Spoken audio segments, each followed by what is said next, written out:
ये हमेशा से एक डिबेट रहा है कि जैक स्नाइडर ने सुपरमैन को नहीं समझा और उसने सुपरमैन को डार्क बना दिया। क्या सच में ऐसा कुछ है या आपको हर बार वही झूठ एक अलग तरीके से अलग लोगों द्वारा पेश किया जाता है, जिसे आपने 6 साल पहले सुना था, क्योंकि वह सुनने में आपको बढ़िया लगता है? या आपको जैक स्नाइडर को हेट करते हुए मजा आता है? तो चलो, जानते हैं कैसा था सुपरमैन और आपके कलेजे को ठंडक पहुंचाते हैं। तो सबसे पहले सुपरमैन को जब 1938 के समय क्रिएट किया गया था, तो उसमें सुपरमैन बिल्कुल भी क्रिस्टोफर रीव्स के जैसा नहीं था। वह एक बोल्ड, अग्रेसिव और आउटसाइडर था और बाहर की चीजों से वह परेशान होता था। यानी वह हेट, दुख, खुशी सब कुछ फील कर सकता था। उस समय सुपरमैन ने करप्ट पॉलिटिशियन को खिड़की से बाहर फेंक दिया था। उसने वाइफ पीटर को पीट के सबक सिखाया था। उसने वॉर क्राइम करने वालों के फैक्ट्री तबाह किए। उसने सरकार के लोगों को चुनौती दी। उसने पावर में बैठे लोगों को धमकाया और उसने लोगों को अपने प्रेजेंस से असहज महसूस करवाया। लेकिन फिर भी वह लोगों की मदद करता रहा। वह अपनी चुनौतियों से लड़ता रहा। क्या यह सुनने में थोड़ा फैमिलियर लग रहा है? हाँ, यही वर्जन था मैन ऑफ स्टील वाला सुपरमैन, और इसे जैक स्नाइडर ने वापस लाया।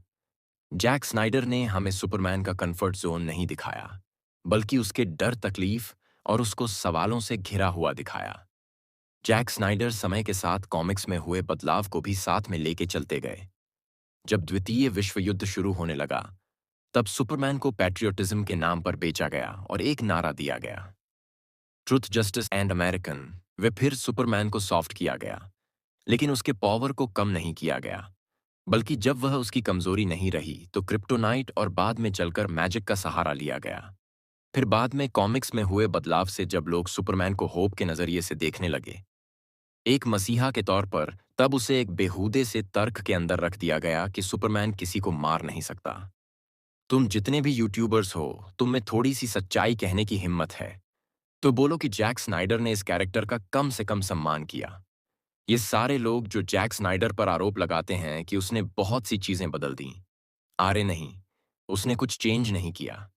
वो पहले से ही किया गया है, बशर्ते तुमको जानकारी नहीं है। पहला दोष, उसने जोड़ को मार दिया।